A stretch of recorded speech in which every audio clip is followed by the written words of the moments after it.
Olá galera, voltamos para mais uma aula da LDB. Nós começamos na aula anterior a falar sobre o título 5, que trata aí das etapas, das modalidades e que falou também da educação básica, obviamente. Falei lá das finalidades da educação básica e fui seguindo aqui nas regras comuns. Agora nós voltamos para falar sobre os objetivos das autoridades, falar sobre os currículos da educação básica, as diretrizes desses currículos e sobre as peculiaridades dos currículos para as escolas do campo. Assim sendo, então, chamo sua atenção porque neste rol aqui dos artigos que vamos trabalhar nesta videoaula, o artigo de número 26 é o queridinho. Então, fique atento. Eu vou começar pelo 25, mas quando chegar no 26, você ligue a tecla de atenção máxima para que você possa dominar tudo aquilo que está ali descrito. Eu estou sempre trazendo os artigos que caem com maior recorrência para que você possa dar atenção especial aí na produção do seu material e também nas observações que eu vou fazendo aqui enquanto ministro a videoaula para você. Vamos juntos então, abençoados de Jesus? Dá uma olhada na tela. Hoje, professor Carlos, mas não tem nada nesta tela. Não tem nada nessa tela porque eu mesmo vou escrever, tá bom? Vamos lá, sobre as regras da educação básica. Eu vou relembrar algumas com vocês daquelas que nós tratamos ali na videoaula anterior, tá bom? Vamos lá, sobre o calendário escolar. Ele tem duas características, eu disse a vocês. Uma parte rígida e outra flexível. Na parte rígida, ele diz que jamais reduzirá a carga horária. E aí, falando de carga horária, qual é a carga horária? Isso mesmo, a carga horária ela é mínima de 800 horas por ano, distribuídos em um mínimo de 200 dias, que lá no ensino fundamental e no ensino médio são 200 dias de efetivo trabalho escolar, exceto os exames finais, porque esses não vão ser tidos como dias letivos. Fechado isso? E aí acrescento aqui que para o ensino médio, essa carga horária mínima vai ser ampliada para 1.400 horas. Lembrando que até 2022 tem que fazer pelo menos 1.000 horas. Já antecipo-me aqui e trago para você mais uma consideração. Quanto que dá 800 dividido por 200? Isso mesmo, dá 4 horas por dia, que é o mínimo para o atendimento do estudante no período parcial.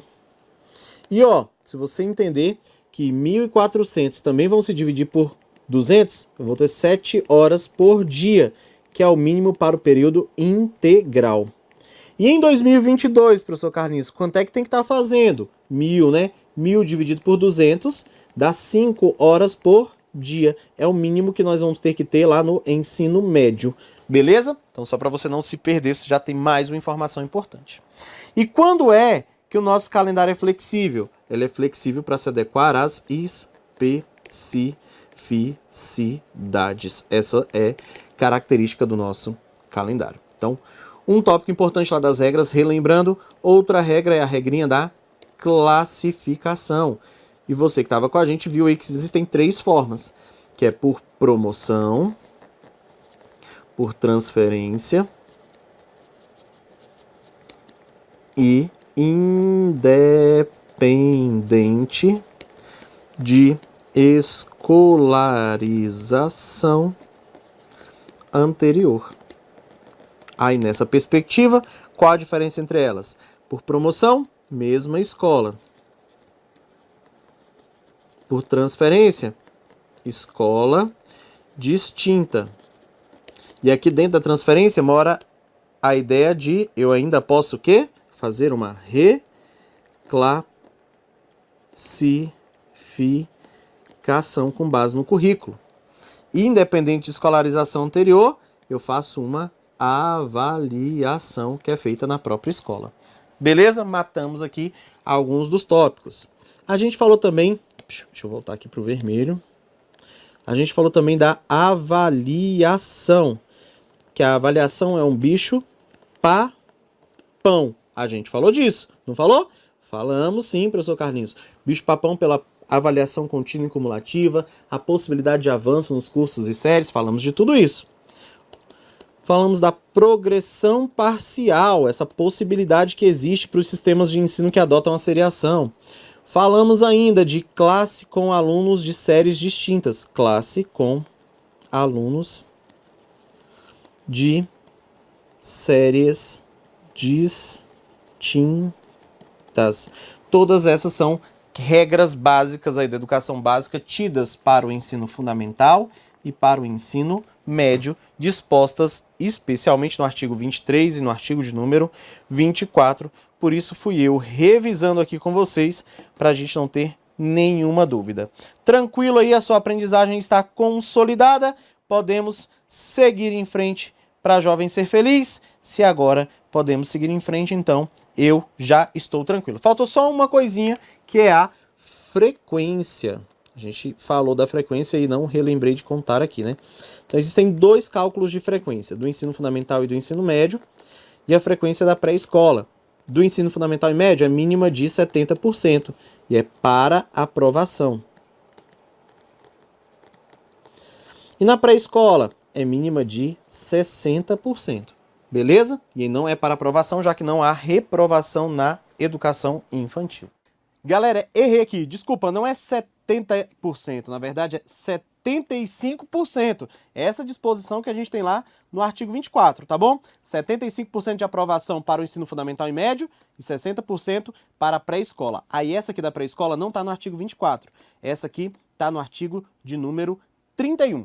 Será objetivo permanente das autoridades. Então a temática deste artigo é esse aqui, ó, objetivo permanente das autoridades. São 3 os objetivos permanentes das autoridades. Beleza? O primeiro deles é a relação adequada entre o número de alunos e professor. O segundo, a carga horária. E o terceiro, as condições materiais de cada estabelecimento.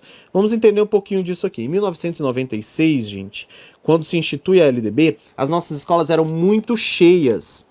Então, o motivo de eu colocar aqui que eu tenho que me preocupar com a relação adequada entre o número de professores e alunos era o porquê das turmas cheias. A carga horária, aí ele falava de atendimento, que ele queria ampliar isso aqui para atendimento em tempo integral. Então é uma preocupação esse tempo de atendimento, de 4 horas aí para os nossos estudantes, ampliando isso, garantindo que ele esteja mais tempo na escola. E segundo, as condições materiais, condições essas que dotam a escola de qualidade. Então, a preocupação das autoridades é ter turmas menos cheias, com melhor qualidade e com o atendimento do nosso estudante no maior tempo possível, né? Então, cabe a cada sistema de ensino, de acordo com as condições disponíveis, estabelecer um parâmetro para atender esse objetivo das autoridades aqui, que é a busca pela qualidade. Chegamos ao artigo de número 26, artigo aí 5 estrelas. 1, 2, 3, 4, 5. Eu sou bom de estrela, você viu aí de desenho. É um artigo que cai com muita frequência. Ele trata dos currículos da educação infantil, do ensino fundamental e do ensino médio.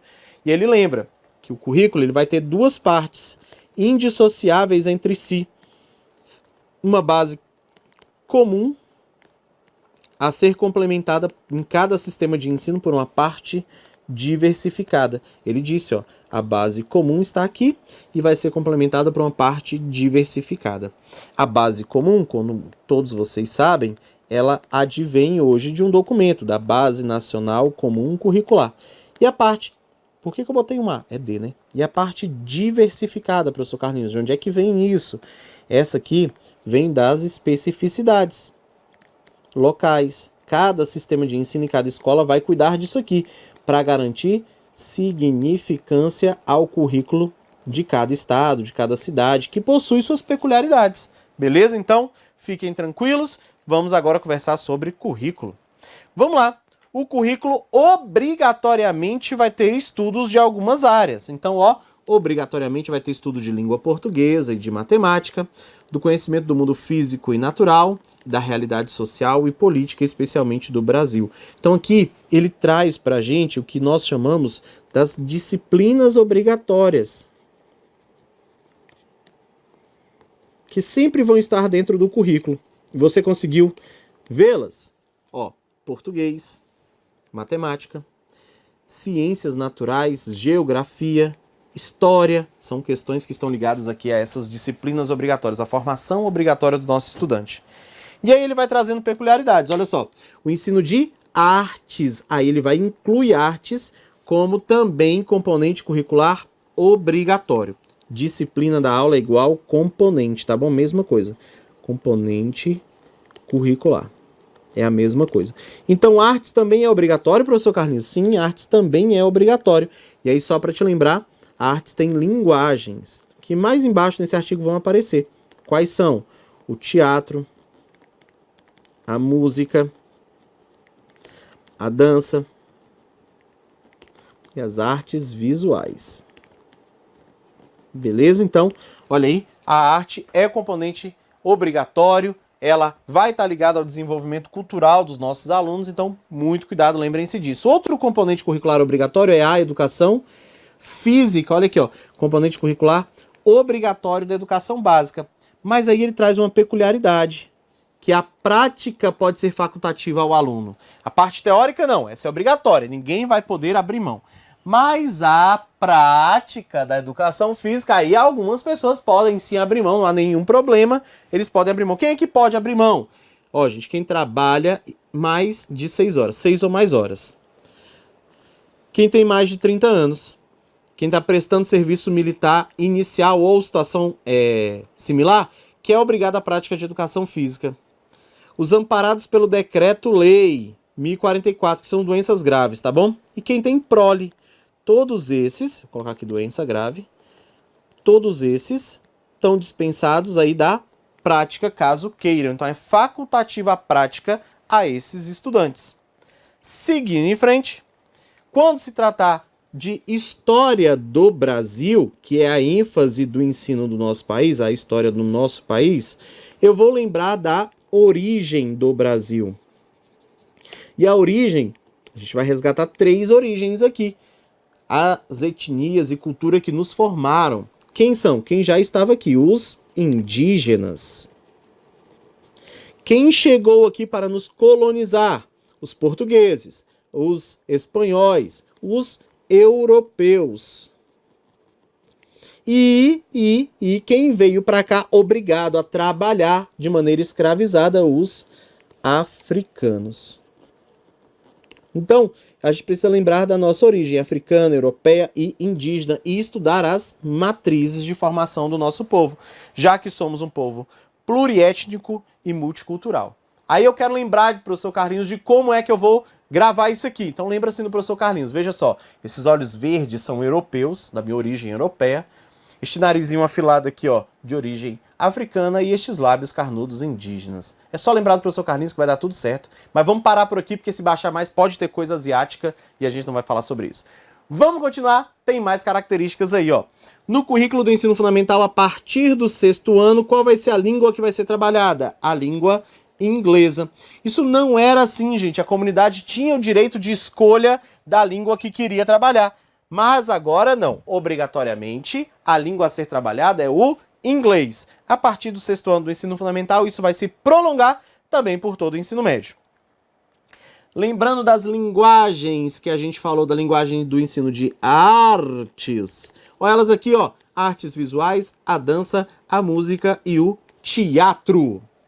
Quando se falar de integração curricular, pode-se incluir, de acordo com cada sistema de ensino, projetos e pesquisas que envolvam os temas transversais, que são temas relevantes e que tenham interesse social. Essa é a característica aí do nosso artigo 26, quando se tratam dos temas transversais. Posso integrar. No parágrafo 8º, ele foi adicionado em 2014, ele é o novo componente curricular, só que é um componente curricular complementar. E ele trata do quê? Ó, exibição de filmes de produção nacional, por no mínimo 2 horas mensais. Isso tem que estar dentro da proposta pedagógica da escola. Então esse novo componente foi criado. Obviamente, não existe um professor de exibição de filmes nacionais, mas os professores da escola devem sim organizar a sua prática pedagógica para a oferta dessa exibição de filmes nacionais, de produção nacional, por no mínimo 2 horas mensais. Isso vai estar dentro da proposta pedagógica, organizado para que possa acontecer. E não é jogado não, né, gente? É algo organizado, planejado, para que tenha sentido e tenha alcance esses objetivos dentro do processo de ensino-aprendizagem. E eu tenho até sugestões, né?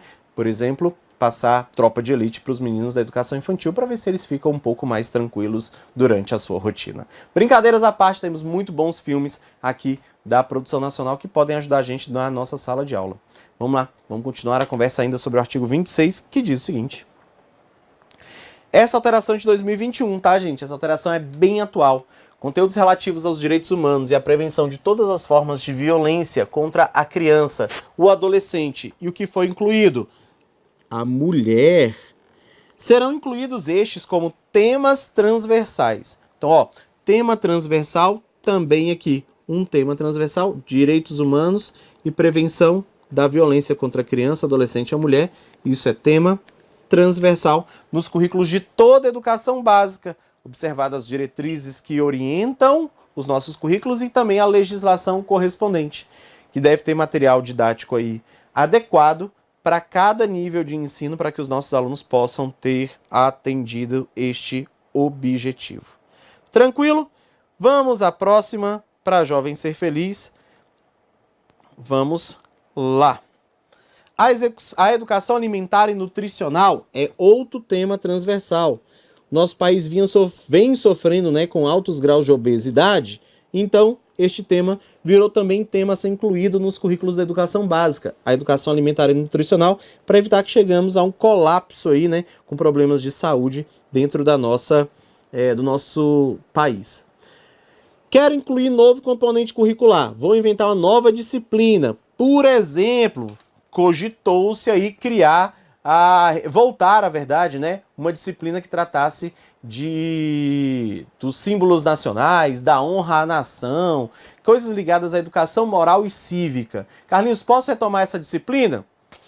Até pode, mas agora tem critério. Antigamente era só colocar no texto da lei e isso ia ter que ser implementado. Agora não. Agora há uma preocupação em se inventar novos conteúdos ao léu e colocar dentro dos currículos. Quando isso acontecer, isso só vai ser válido se passar pela aprovação do Conselho Nacional de Educação e for homologado pelo senhor ministro da Educação do nosso país. Então, para incluir novos componentes curriculares, necessita de análise do Conselho Nacional de Educação e também a homologação do ministro da Educação. Então, não vacilem quanto a isso, veja na tela. A inclusão de novos componentes curriculares, que sejam de caráter obrigatório na Base Nacional Comum e Curricular, vão depender de aprovação do Conselho Nacional de Educação e de homologação do senhor ministro de Estado de Educação. Foi incluído, gente, em 2003, o artigo 26A, que também trata dos currículos e tratou de uma questão tangenciada à época, que não foi tratada, a diversidade étnico-racial. Esse artigo depois foi alterado em 2008, para ser de verdade inclusiva a nossa matriz. E é o texto que eu apresento a vocês. Nos estabelecimentos de ensino fundamental e de ensino médio, não importa se públicos ou privados, tornar-se-á obrigatório o estudo de história e cultura afro-brasileira e indígena. Inicialmente era só afro-brasileira, em 2008 ele acrescentou o indígena aqui, já que trata de nossa formação. Esse conteúdo aí, gente, esse estudo obrigatório de história e cultura afro-brasileira e indígena, tem alguns dispositivos, inclusive tem DCN própria, tá?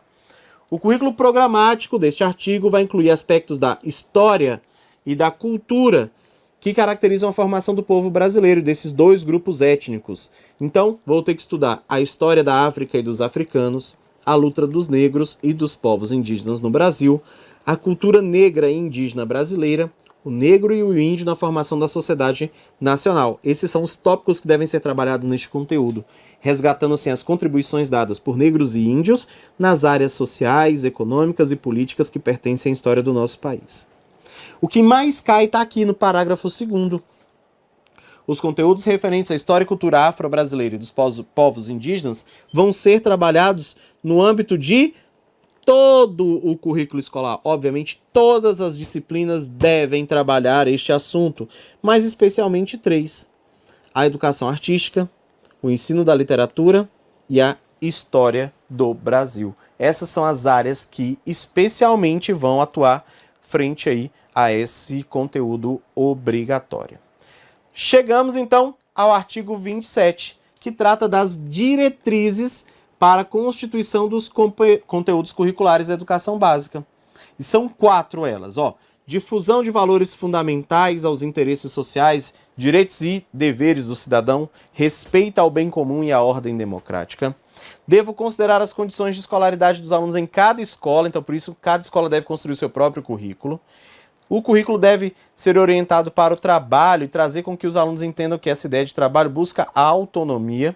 E por fim, não menos importante, a promoção do desporto educacional, que é a prática da educação física, o entendimento do jogo, da brincadeira e do brinquedo, e apoio a práticas desportivas não formais. A ideia da escola não é formar atletas, mas formar pessoas que entendam sobre o esporte e entendam suas regras. Essas são diretrizes básicas para a organização dos currículos da educação básica. Chegamos ao final, falando do artigo 28, que trata aí das adequações para as escolas do campo. Na oferta da educação básica para a população rural, que é a escola do campo, os sistemas de ensino vão promover as adequações que forem necessárias para adequar os conteúdos e aquilo que vai acontecer à vida rural de cada região. E aí ele bota 3 tópicos, né? Conteúdos e metodologias devem estar adequados às necessidades e interesses do aluno da zona rural. Tem que ter uma organização escolar própria, possa até adequar o calendário ao ciclo agrícola, às fases de colheita, de plantio, às condições climáticas e ainda adequar a natureza do trabalho na zona rural para que a escola faça sentido para esses alunos que estão ali a se preparar. Em 2014, nós tivemos a adição deste parágrafo único, que chama atenção, por quê? Muitos prefeitos fechavam escolas do campo, escolas indígenas e quilombolas, sem avisar ao governo federal, que continuava mandando recursos, livros e merenda para essas escolas. E muitos prefeitos iam aí guardando isso, né? Não sei como, guardando esses recursos, guardando aquilo que a escola recebia. Para evitar isso agora, todo fechamento de escola do campo indígena ou quilombola deve passar pelo órgão normatizador do sistema, o Conselho de Educação Municipal, Estadual ou da União, né, o Conselho Federal, para que ele possa fazer um parecer sobre esse fechamento. Aí ele escuta a comunidade, analisa o impacto que isso vai ter e só depois essa escola pode ser fechada ou não. Para quê? Para que todos saibam deste fechamento e não haja desperdício de dinheiro público e nem a nucleação, que a gente quer que um aluno saia de um lugar para outro para assistir a aula. Não, a ideia é esteja próximo da sua comunidade, então só vai fechar se esse impacto não for um impacto relevante. Veja o parágrafo único. O fechamento das escolas do campo indígena e quilombola será sempre precedido, então antes, de manifestação do órgão normativo do sistema, considerando a justificativa que a Secretaria de Educação tenha para fechar essa escola, o diagnóstico do impacto e, obviamente, a manifestação da comunidade escolar. Assim sendo, nós finalizamos esse primeiro momento aqui da nossa aula. Eu voltarei na próxima aula para tratar da educação infantil e do ensino fundamental. Eu espero que você esteja craque, tranquilo aqui, para que a gente possa seguir em frente no estudo da nossa Lei de Diretrizes e Bases. Um forte abraço e até o próximo vídeo. Tchau, tchau.